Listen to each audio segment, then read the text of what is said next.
Buenas tardes a todas, a todos. Muchas gracias por seguir esta transmisión mientras se va conectando algo de gente. Queríamos contarles esta iniciativa que viene desde Revolución Democrática. Es para tener algunas conversaciones en torno a los procesos sociales y políticos que estamos viviendo. Mi nombre es Giorgio Jackson, yo soy diputado, exdirigente estudiantil, y me pidieron, y yo feliz, de poder moderar de alguna manera esta conversación entre invitados e invitadas que son un lujo para el tema que vamos a conversar, temas de educación, pero no solo de educación, de proyección de lo que viene de la nueva constitución, del poder local, de la descentralización. Por lo tanto queremos primero presentar a las personas que nos van a acompañar en este conversatorio. Vamos a tratar de pensar cómo tenemos un mejor sistema educacional, y para eso tenemos invitada a la profesora de Historia, economista y candidata a la alcaldía de Valdivia, Carla Antman. Así que, compañera, ¿cómo estás? Muy buenas tardes. Disculpen la demora, me demoré 10 minutos más de lo que tenía pensado desde Macul. ¿Cómo estás? Bien, bien, Giorgio, contenta además de la invitación y del interesante, sin duda, debate y reflexiones que se van a dar en torno a educación en este espacio. Así que agradecida por el momento que nos vamos a dar. Bacán. También nos acompaña el sociólogo y doctor en educación, que es hijo ilustre de San Antonio, candidato por el distrito 7 de la región de Valparaíso, Cristian Beley. ¿Cómo estás, Cristian? Hola Giorgio, hola Carla, muy bien, muchas gracias por la iniciativa, gracias por la instancia y feliz de conversar con todas las personas que se interesen en temas de educación. Un gusto que nos puedas acompañar, Cristian.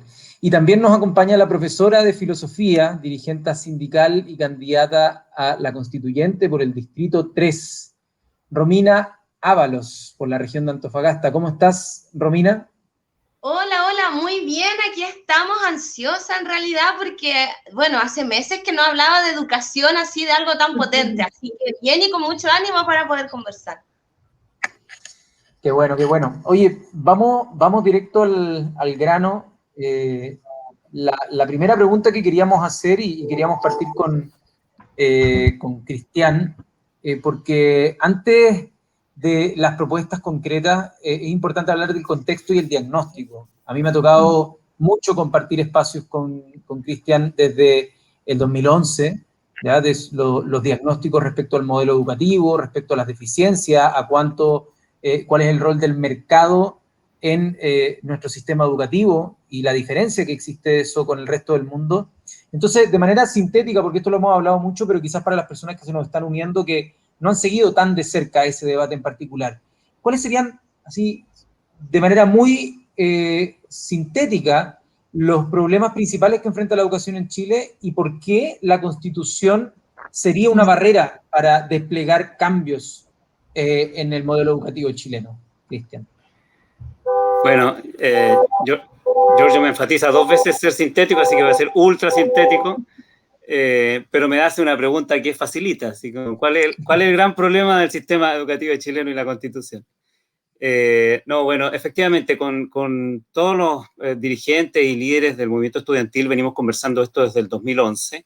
La verdad es que yo lo vengo trabajando desde incluso antes. El movimiento de los pingüinos ya fue un remesón en 2006 muy importante para la sociedad chilena interesada en temas de educación, para develar las limitaciones del sistema escolar.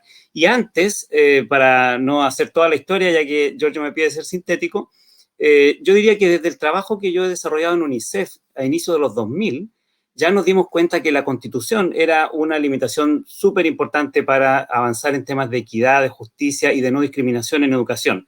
Y en una línea, el problema fundamental que tiene la Constitución del 80 y todo el entramado de políticas que se implementó y que se ha implementado en ese marco, es que no garantiza la educación como un derecho en el sentido de ser lo central que pase en educación.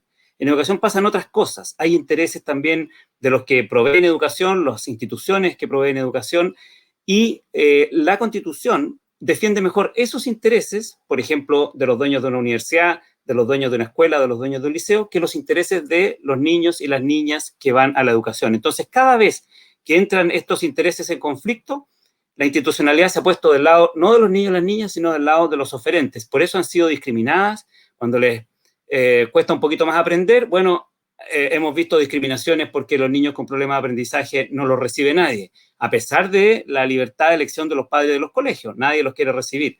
Cuando los niños y las niñas tienen problemas de disciplina, los expulsan, no se garantiza su derecho a la educación, y podría seguir todo el resto del día, pero me pidieron ser sintético, con las causas por las cuales se discrimina. ¿Y por qué eso se ha podido hacer? Porque en educación se garantiza más el espacio de negocios que se abrió como para la libertad de emprendimiento desarrollada en el campo de la educación, que el derecho a la educación. Y si me pides en una línea, ese es el problema fundamental de la orientación de mercado que tiene el sistema escolar, que está en el entre líneas, porque no lo dice así la Constitución, pero está en el espíritu de la Constitución, y es el sistema escolar que nos ha regido hasta ahora.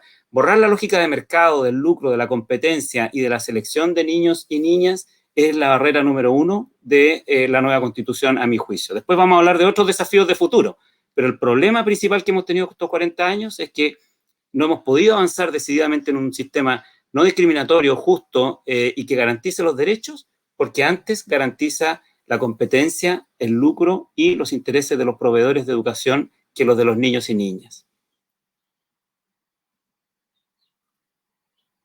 ¿Puedo seguir explayándome si es que, tenemos tiempo? Perdón. Te estaba respondiendo, pero estaba muteado. Pero ahora sí. Estaba muteado, entonces. Pero lo que tú mencionas está explícito para las personas que quieran ahora meterse en una pestaña alternativa, así, abrir pestaña, Constitución Política de la República, ir al artículo 19, que está en el capítulo de los derechos, se van al número 10, van a leer el derecho a la educación, pero después en el número 11 van a leer la libertad de empresa en educación. Y van a leer que el Estado garantiza el libre, como abrir colegios y administrarlos, justo ahora que está de moda, solo, justo hoy día está de moda por las redes sociales, solo restringido por la moral, las buenas costumbres y la seguridad nacional. Entonces, es importante que las personas que de repente dicen, ya, pero ¿dónde lo dice? ¿Dónde dice lo que está hablando Cristian Beley? Abran la Constitución, váyanse al número 11 del artículo 19 y lo van a encontrar de manera muy nítida. Giorgio, y si me permites un minuto más, esto ha sido además defendido por la derecha en el Tribunal Constitucional en reiteradas veces. Cada vez que, por eso te comento desde mi trabajo en UNICEF, pero después han pasado muchos años, y cada vez que se ha querido avanzar en políticas de no discriminación, en políticas de igualdad, la derecha ha llevado las leyes al Tribunal Constitucional porque ellas defienden la libertad de empresa en educación y por lo tanto defienden la libertad de discriminación, en el fondo, y la libertad de negocio, como no se hace en ninguna otra parte del mundo. En toda parte del mundo se entiende que en educación lo más importante es el derecho a la educación. Hay otros intereses, insisto, no siempre son ilegítimos, pero el derecho a la educación como prioridad. Entonces, no solo en la Constitución, sino que en la defensa de las políticas que ha hecho la derecha, siempre se ha puesto no del lado del derecho a la educación, sino del lado del derecho al negocio del que tú mencionas, y se entienden los derechos económicos y sociales como una extensión del campo económico y no como lo central, que es una garantía de todas las personas, especialmente las que tienen menos recursos, que es la idea de poder hacer justicia a través de los derechos.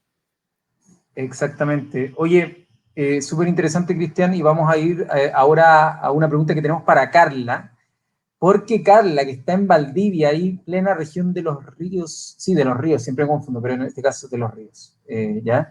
En la región de los ríos, disputando un espacio municipal, un espacio súper importante, porque en Chile desde comienzo de los 80, que existe la municipalización, y ahora estamos en medio de un proceso donde en algunos lugares se ha logrado la desmunicipalización y en otros está por llegar, ¿ya? Pero es un proceso que se empezó a generar ya hace un par de años a partir de la reforma de la desmunicipalización, pero que no ha terminado con un cambio del sistema de financiamiento, ¿ya? Y ahí hay un conflicto importante en materia educativa porque muchas veces se administra pobreza en estos nuevos servicios locales de educación. Entonces, desde ese punto de vista, ¿cuál puede ser el rol de los municipios en el fortalecimiento de la educación pública, tanto los que ya están dejando la educación como aquellos que ya la dejaron, pero que aún pueden hacer apoyos, ¿ya? Apoyos a las familias, al proceso psicopedagógico que está alrededor de la educación? ¿Qué pueden hacer los municipios y cuál debiese ser el rol de, en ese sentido, los alcaldes o alcaldesas en lo que es educación rural, en lo que es educación urbana? ¿Cómo se diferencian esas cosas, Carla? Gracias, Giorgio, por la pregunta. Y yo creo que para responderla también complementar un elemento que decía Cristian sobre cuál es el problema estructural en torno al cual explicamos los problemas de la educación en Chile. Y yo estoy totalmente de acuerdo de que el tema central es que no se garantiza como un derecho, pero también creo de que hay que poner la perspectiva en torno a los problemas que implica tener un país profundamente centralizado en términos de la organización del Estado y que la gestión de la educación pública, que en este caso ha sido municipal durante el periodo desde la Constitución, sea y haya estado y siga estando en manos de una de las instituciones estatales más débiles y más abandonadas, que son los municipios. Entonces creo que eso también explica en gran parte la segregación y las debilidades en calidad y en tantas otras cosas que hemos ido conversando y que el movimiento estudiantil por mucho tiempo ha ido develando. Ahora, yo les comparto, y ojalá se genere en el debate, que yo tengo contradicciones a propósito del proceso de desmunicipalización. Tengo contradicciones porque cuando, además yo soy parte, ¿no?, del proceso y de las demandas por desmunicipalización, porque entendíamos que en la medida en que la educación estaba en manos de instituciones débiles, como los municipios, y totalmente desiguales y segregadas, eso generaba y se replicaba, por tanto, en una producción desigual del sistema educativo municipal, y que había que entonces volverlo como al Estado, ¿no?, como a la lógica más central. Pero tengo contradicciones porque yo en realidad esperaría, con este proceso constituyente además, que se fortalezcan los municipios y que tengamos un mecanismo en donde la desigualdad estructural de financiamiento municipal también se supere. Y por lo tanto me gustaría que los municipios sigamos teniendo un rol relevante en la educación, sobre todo en la educación prebásica, básica y media. Y ahí pienso en algunos elementos mucho más ligados tal vez a la calidad. Creo, por ejemplo, de que la pertinencia territorial es clave, la flexibilidad curricular, para que desde los municipios, con las comunidades educativas, es decir, con los docentes, con los estudiantes y con los apoderados y apoderadas, se pueda articular una malla curricular que tenga elementos nacionales, pero que también tenga contextos locales, que hoy día existen ahí ciertos resquicios, ¿no?, que todavía se pueden abordar y por tanto nosotros, por ejemplo, que todavía no estamos en el proceso de municipalización, acá en Valdivia va a empezar el 2025 según lo planificado, estamos planeando incorporar, por ejemplo, educación ambiental, porque es un sello clave para el desarrollo económico de Valdivia en torno al turismo sostenible, la educación intercultural, porque tenemos una importante población de pueblos originarios mapuche, que por lo tanto es muy distinta a la educación intercultural, por ejemplo, que necesitan las comunas del norte, y ahí podríamos comentar también sobre eso. Entonces, tengo mis contradicciones porque creo y temo de que a veces cuando entendemos los procesos de desmunicipalización desde un foco centralista, puede no solucionarnos todos los problemas. Y creo de que a nivel municipal, la gestión del currículum, del apoyo a los docentes a través de directrices curriculares fundamentalmente, pero además del contexto diverso que tiene cada territorio, y agregaría la administración de las infraestructuras, que son infraestructuras claves que tienen que estar de la mano con planes territoriales, y a veces la mirada nacional no lo puede abordar, creo que no se tiene que perder. Entonces, pienso a propósito de esta pregunta, Giorgio, que es clave, y por lo tanto ahí no hay que perder la mirada del rol de los municipios. Excelente. Oye, pero probablemente la Carla podría haber estado hablando 20 minutos más y quizás un par de horas de este tema. Sí, como que se me olvidó decirte, al igual que Cristian, que trataras de sintetizar, pero qué bueno que nos dijiste muchas cosas súper interesantes y que son totalmente pertinentes al debate en esa tensión que existe entre la necesidad de que el Estado a nivel central logre igualar la cancha y que no se pierda la pertenencia de lo territorial para que sea más cercano, ¿no?, y para que tenga una gestión más ágil y más cercana. Bueno, y ahora nos vamos para el norte. Nos vamos para el norte, a la región de Antofagasta, para hacer una pregunta a Romina, porque exactamente sobre esto y en el enfoque marcado también desde los profesores, ¿no?, y tú como profesora también, ¿hacia dónde crees que se debiese avanzar quizás en el reconocimiento o en el debate constituyente respecto al rol de la docencia en Chile, al rol docente, que está abandonado muchas veces, se ha dicho, que se trató de hacer algún reconocimiento y algún giro en lo que fue la carrera docente. Sabemos que fue conflictivo, sabemos que eso tensionó al gremio docente, no ha quedado conforme por todo el tema que significaron, por ejemplo, las horas no lectivas, que no se llegó al 50-50 que muchas veces se planteó. Es difícil pensar que eso esté a nivel constitucional, pero ¿qué podríamos pensar respecto al rol docente o al rol de una sociedad en su reconocimiento con los profesores en el debate de la nueva Constitución? ¿Cuál puede ser el aporte de las y los profesores en una nueva Constitución? Wow, mira, la verdad es que creo, efectivamente, dentro de la Constitución es poco probable que podamos dejar establecido, ¿no es cierto?, cómo vamos a comprender de manera macro el concepto de dignidad docente. Pero creo efectivamente que deberíamos avanzar y que esta Constitución, aparte de los temas propiamente técnicos pedagógicos, también tiene que tratar de asegurar este concepto, que es el de la dignidad docente. No nos olvidemos que muchas de las veces los padres y apoderados, ¿no es cierto?, nos comentan y nos dicen a nosotras, las profesoras y profesores, que un gran móvil para la brecha de la educación son los constantes paros y movilizaciones en las cuales nos hemos visto como gremios, ¿no es cierto?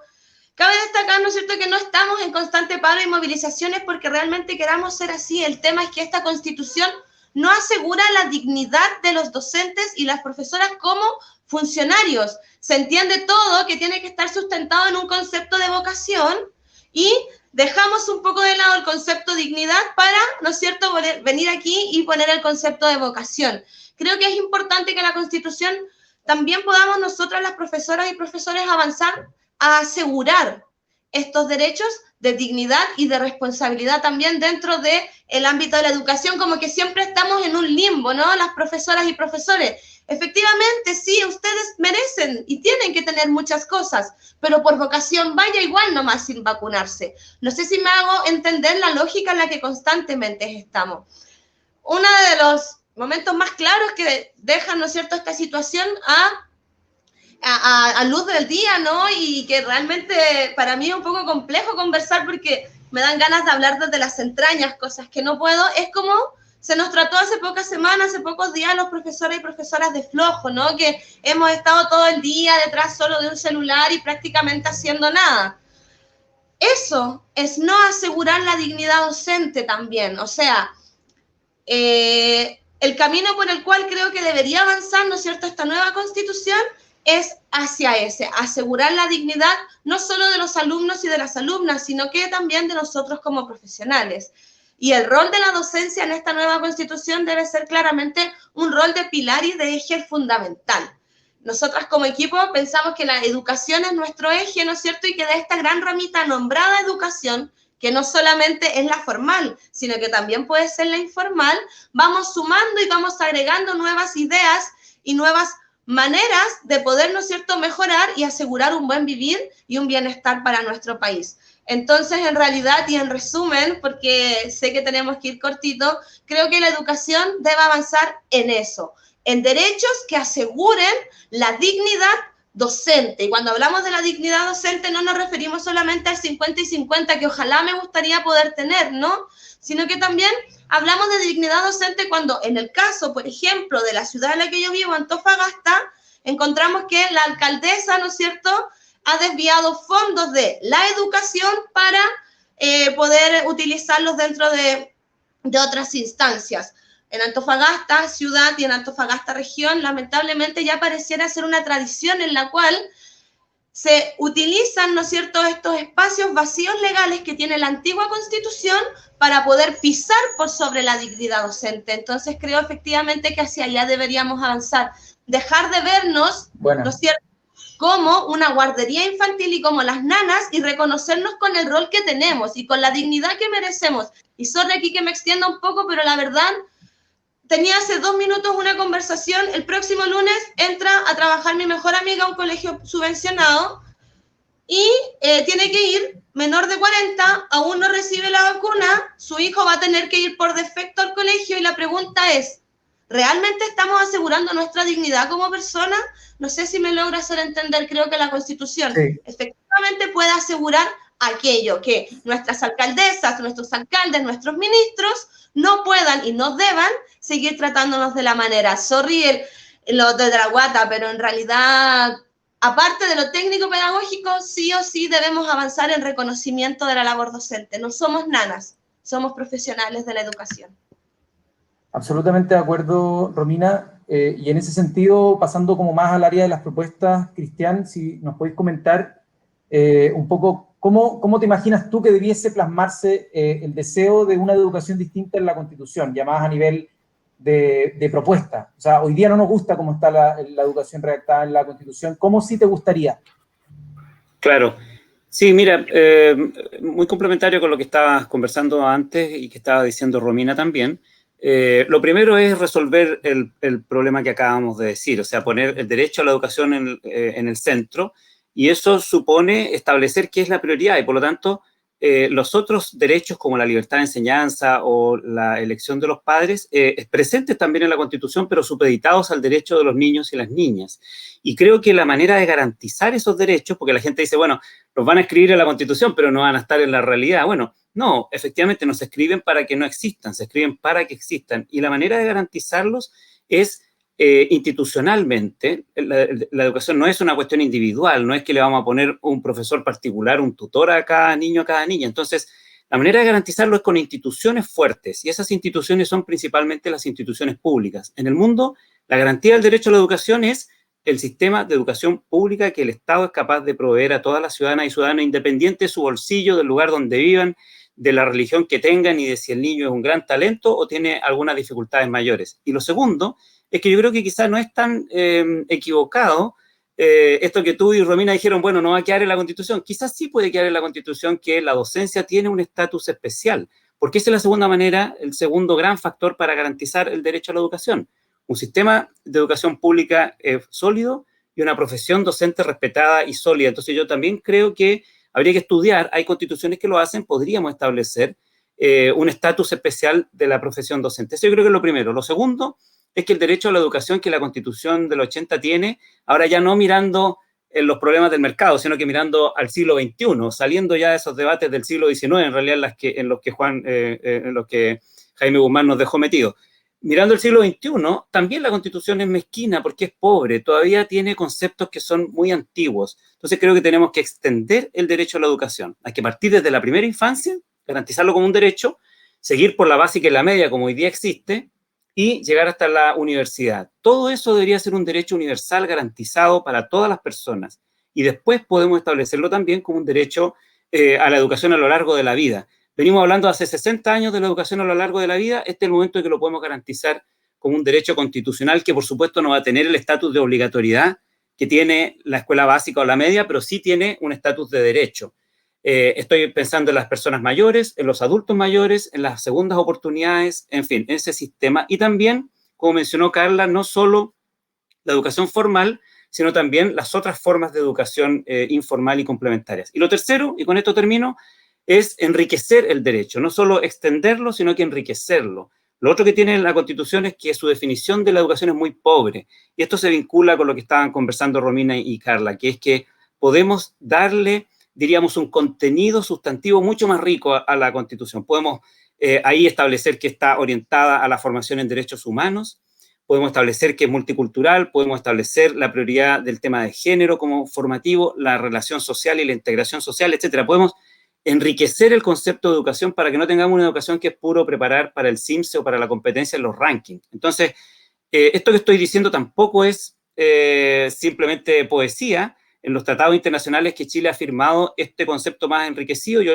te conté que trabajé en UNICEF, bueno, si uno lee la Declaración de los Derechos del Niño y de la Niña, vas a ver que hay todo un capítulo completo que define la educación de un modo más rico que nuestra Constitución y que podríamos también adoptarlo. Entonces, en síntesis, garantizar mejor el derecho a la educación no discriminatoria con instituciones sólidas y una profesión respetada, un derecho a la educación más extendido que parte de la primera infancia y se extiende a lo largo de la vida, y un derecho a la educación enriquecido que no es puro preparar para el CIMSE, sino que tiene una visión mucho más integral de la formación y de lo que esperamos ofrecerle a las niñas y a los niños y a los jóvenes chilenos. Así que eso diría yo que son los tres elementos fundamentales de la propuesta de reforma constitucional, de nueva constitución. Mira, nos acostumbramos a reformarla. No, ahora vamos a tener nueva constitución para abril. Buenísima. Oye, y si me permites meter ahí una una sugerencia también para el cruce, que quizás no es propiamente de educación, pero hoy día en el número 10 del artículo 19, es decir, donde se habla de educación, en el último párrafo y de manera muy secundaria se habla que el Estado tiene que promover la cultura, las artes y la ciencia, ¿no? De una manera muy vaga, totalmente descomprometida, como casi por cumplir. Y yo creo que tanto la promoción de la actividad física como de el quehacer cultural y la creación cultural y la expresión artística, como también la investigación científica que se dan en distintos planos, son áreas puntales para la educación y para formar a nuestros niños, niñas y adolescentes en toda su etapa de formación integral. Así que quizás esas cuestiones que hoy día están como anexos en el número 10 de nuestra Constitución, quizás hay que darle una solidez para que se anclen y acompañen el proceso educativo con mucho mayor intensidad de lo que lo hacen actualmente. Totalmente de acuerdo, Giorgio. Ahora, el tema investigación científica y el tema producción cultural creo que son lo suficientemente importantes para merecer un capítulo propio. Ahora, el tema de que la educación no sea... Hoy día están incorporadas en el mismo.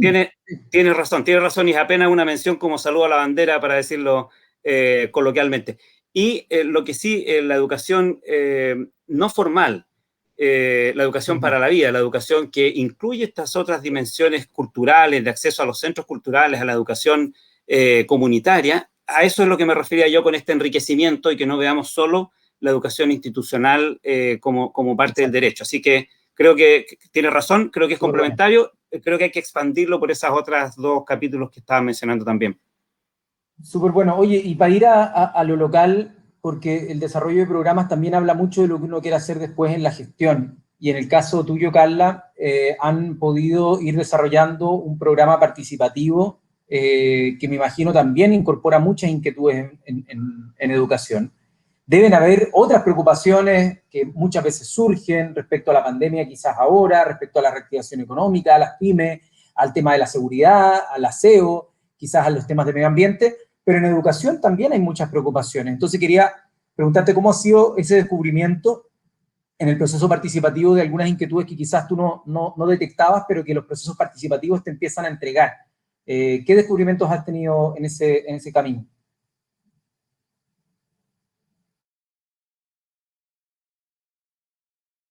Carla, estás muteada.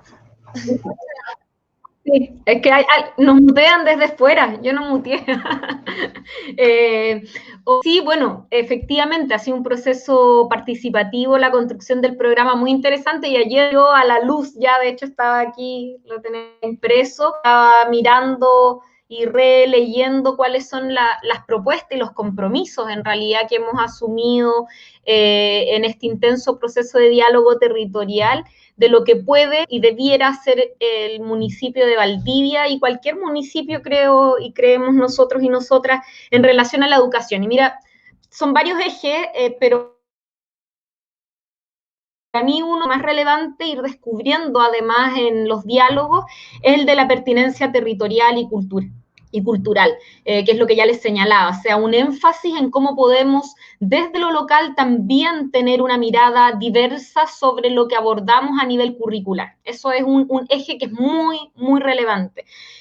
Junto con eso está obviamente la igualdad de condiciones independiente de las diversidades territoriales que existen en nuestras comunas. Por ejemplo, nosotros tenemos una población rural, tenemos casos importantísimos que son poco visibilizados a nivel nacional, por ejemplo, el caso de escuelas con un solo, como unidocentes, que llegan hasta sexto básico. Entonces, hoy día tenemos niños y niñas de 12, 11 años que tienen que dejar sus casas para terminar séptimo y octavo lejos de sus familias. Eso es un tema relevante porque requiere de recursos para ampliar, por ejemplo, la infraestructura, escuelas que está una de las zonas rurales alejadas, pero es una temática súper relevante también y que ha surgido de manera latente, como también obviamente el mejoramiento de la infraestructura y la administración de esta. Un tercer eje que es muy importante a propósito, además lo que comentaba Romina, el apoyo y el trabajo con los docentes. Muchas veces el DAEM se ve como un ente fiscalizador, pero no como una única comunal que pueda apoyar. De hecho, una de nuestras propuestas es precisamente fortalecer la unidad técnico-pedagógica a nivel municipal y que existan transferencias de experiencias entre los distintos docentes de las distintas escuelas municipales. Que el DAEM deje la administración, ¿no? de la gestión de recursos meramente, sino que además pase a ser en realidad un apoyo y un brazo fundamental para la labor de los docentes. Y la cuarta área, participación. O sea, aquí los padres, madres, apoderados, apoderadas quieren participar, quieren dialogar, los estudiantes quieren ser escuchados, los profesores y profesoras quieren ser escuchados, los técnicos en educación. Existan mesas permanentes en cada una de las escuelas, el consejo asesor del DAEM, que efectivamente exista.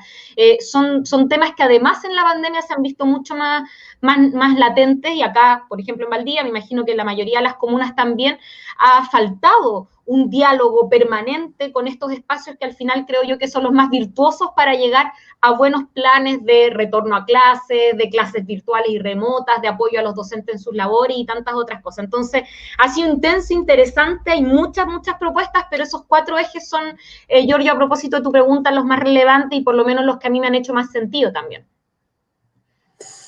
Sí, pues, no, buenísima recopilación ahí de las cosas que han estado conversando a nivel local, bien específico, han llegado a un nivel de detalle que bueno, el nivel de detalle que tiene que tener alguien que quiere asumir la gestión de un municipio. Y ahora para ir ahí también con Romina en Antofagasta, y aprovechando de saludar a todas las personas que nos acompañan, que de repente tienen preguntas, etcétera.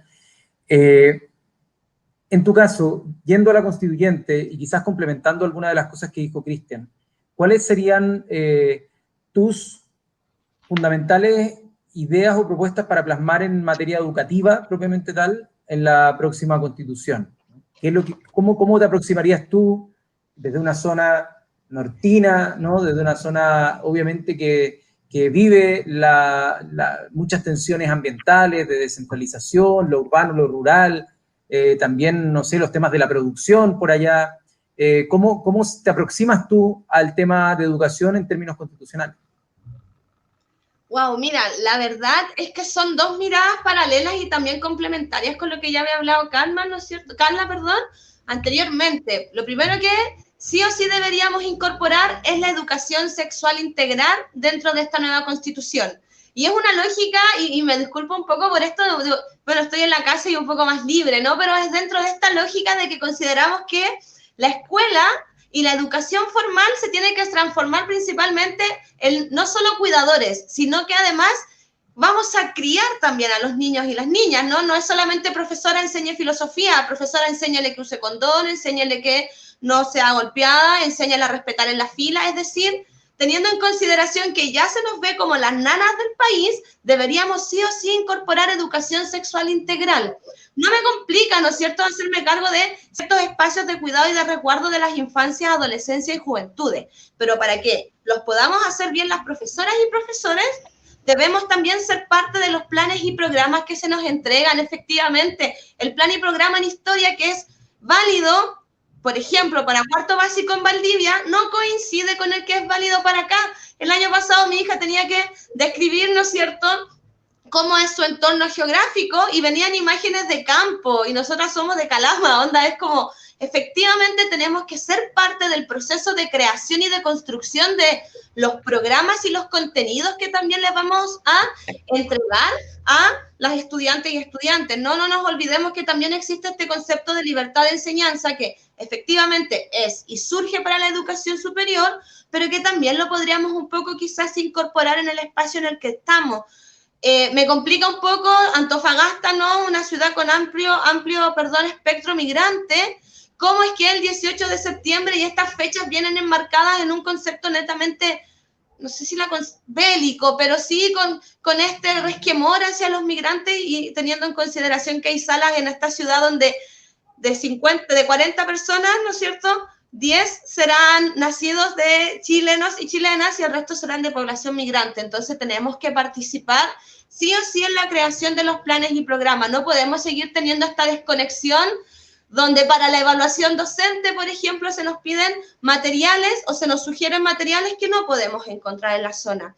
Y vuelvo nuevamente al concepto de educación y de educación sexual integral. También tiene que ver con un tema del extractivismo minero, ¿no? No me gusta, pero es la realidad, y en esta región hay una mayor cantidad de población flotante masculina, ¿ya? Y esa población flotante masculina, por temas históricos y que quizás podríamos conversar en alguna charla de feminismo, viene con ciertas, ¿no es cierto?, ideas ya predispuestas sobre lo que se debería enseñar o no a mujeres. O sea, pensemos que recién las mujeres están abiertas al campo de poder entrar a la minería y a la mega minería con una labor que no sea de aseo y no sea de cocinera, sino que manejando o moviendo algún tipo de maquinaria pesada, hace muy pocos años, porque tampoco había acceso para la educación. Y cuando hablamos de educación sexual integral, nos referimos también a eso. Creo que serían las dos cosas que incorporaría sí o sí en esta nueva Constitución.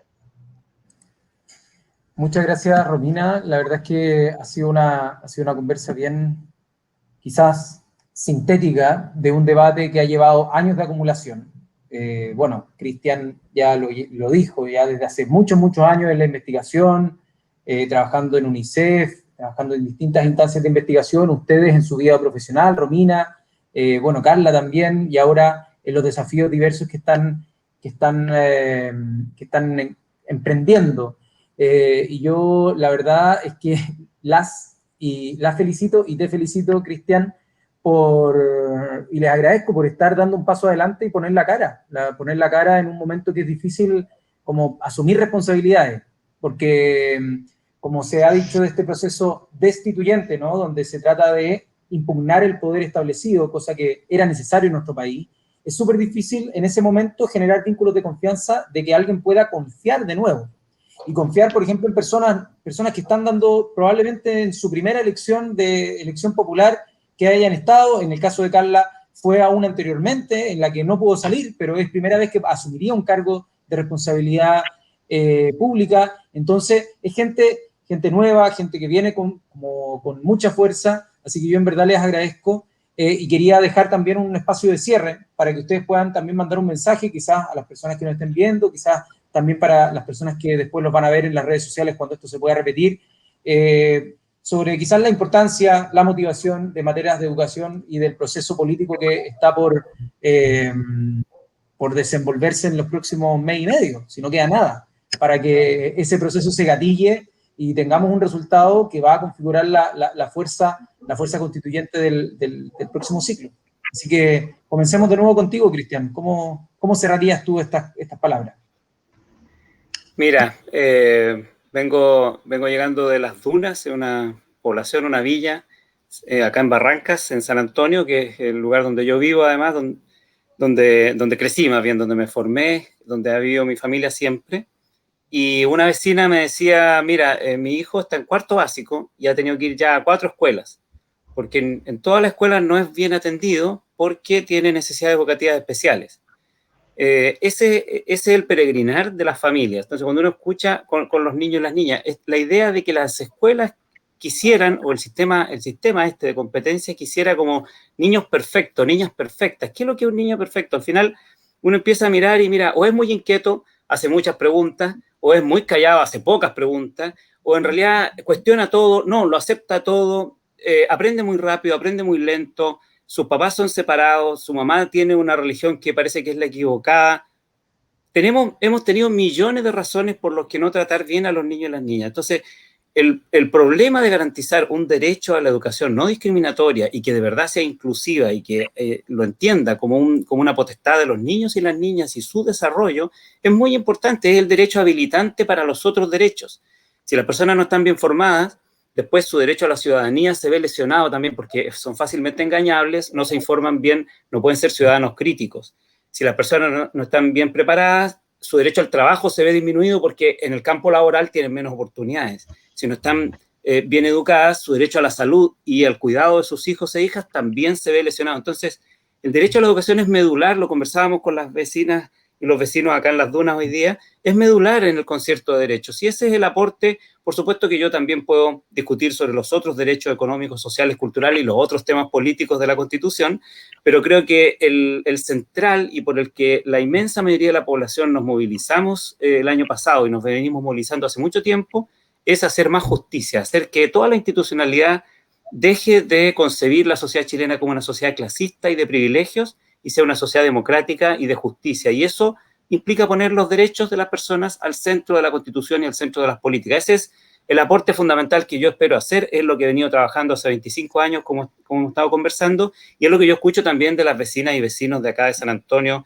como una demanda, que es la demanda, al final la demanda vital, la demanda de oportunidades. Es, como conversábamos antes, indignante cuando las autoridades pareciera que se rieran de la población cuando dicen, mira, han estado flojeando este año, cuando en realidad hemos estado todos en una situación dramática. Y claro, como ellos han tenido siempre todos los privilegios y después nos dicen que no sabían cómo vivían los chilenos y las chilenas, es muy fácil decirlo así. Entonces, creo yo que esa gran distancia entre la élite y la población, el 99% de abajo, podemos romper si es que construimos una sociedad de derechos, una sociedad más justa. Ese es el aporte fundamental que yo quiero hacer en este proceso, y por eso es que como una persona independiente y como una persona que ha trabajado en la investigación y en la educación todo este tiempo, se está presentando por primera vez a una elección. Pero déjame decirte que en las conversaciones con todas las vecinas y vecinos acá del sector, hasta ahora lo que hemos escuchado es pura buena onda, pura buena recepción y puras ganas de que este proceso resulte. Así es que vamos con todo el ánimo. Qué buena onda, Cristian, excelente candidato constituyente, y ahí último decían, con toda la buena onda, con todo, si no, ¿pa' qué? Así que ahora, Carla, en tu caso, a disputar un espacio local, un espacio donde probablemente sea el primer refugio para muchas personas que tienen alguna necesidad, alguna solicitud de formar comunidad y que acuden a los municipios y que muchas veces estos les cierran las puertas. Minuto final para poder sintetizar y cerrar lo que crees tú que simboliza la educación para los vecinos y vecinas de Valdivia. Mira, estaba pensando, aprovechando además que estoy junto a dos posibles constituyentes, creo que hay que reafirmar la idea y el hecho concreto de que a nivel institucional uno de los principales aliados y aliadas que debieran encontrar los constituyentes que quieren hacer transformaciones profundas del modelo, y en este caso poner a la educación en el centro como un derecho garantizado para todos y todas, son los municipios, son los alcaldes y alcaldesas, los consejos municipales. Como decía, es la institución más antigua de la República de Chile, los municipios, y es la institución a su vez más abandonada, pero tiene esta gracia, entre comillas, ¿no? Pero que es el contacto directo, inicial y permanente que tiene gran parte que tenemos los ciudadanos y ciudadanas con el Estado. Por lo tanto, es desde lo municipal donde se palpan las necesidades más directas y cotidianas, y a nivel educacional, en los municipios es donde más se palpa también la desigualdad. Por lo tanto, creo yo que tenemos que lograr hacer un diálogo virtuoso entre quienes desde los municipios vamos a estar apostando y trabajando arduamente por garantizar una buena calidad e igualdad en la entrega de una educación integral a los estudiantes de nuestras comunas, con quienes desde el debate constitucional van a estar haciendo estas transformaciones, que además hay que tenerlo claro, se va a transformar y vamos a tener una nueva carta constitucional, y después esa carta constitucional hay que ponerla en ejercicio. Y la puesta en ejercicio, yo espero, además como sueño, en un estado descentralizado, en donde ojalá logremos que los municipios tengan un rol muchísimo más relevante que el que han tenido históricamente en nuestro país, va a ser entonces fundamental este diálogo. Yo insisto, no nos olvidemos que van a ser los municipios en el proceso de debate constituyente y en la ejecución de la nueva constitución, una de las instituciones, me atrevería tal vez a decir yo, la institución descentralizada más relevante, y por lo tanto en el plano de garantización de derechos sociales, sobre todo en el nivel de educación, vamos a tener mucho que decir y mucho que trabajar. Excelente, Carla, muchas gracias también por esas palabras finales, palabras al cierre. Y por último, Romina, desde el norte, a escribir la Constitución. ¿Qué mensaje le tienes ahí para antofagastinos y antofagastinas? Mira, la verdad es que también en la línea y en la sintonía es el mensaje a que podamos construir y aprovechar esta oportunidad de construcción.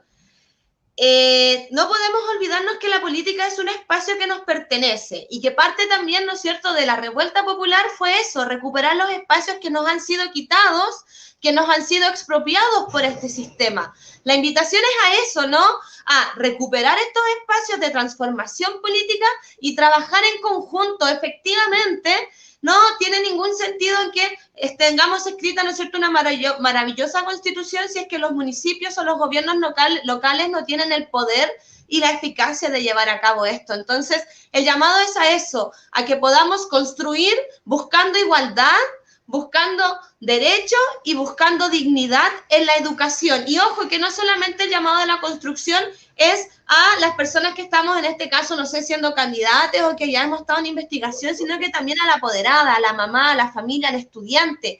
¿Quién mejor que ellos, que nosotros sabemos qué es lo que es realmente la calidad en nuestra educación y cómo la podemos, ¿no es cierto?, ir concibiendo este concepto según el espacio público en el que nos movamos? Entonces, realmente las palabras son a eso, a abrirnos a este espacio de debate, a retomar este movimiento, político, ¿no?, que es el de la lucha por la dignidad docente, y que lo podamos hacer también dentro de este marco, no solamente a través de las movilizaciones que lamentablemente llegamos a realizar las profesoras y profesores porque nadie más nos escucha.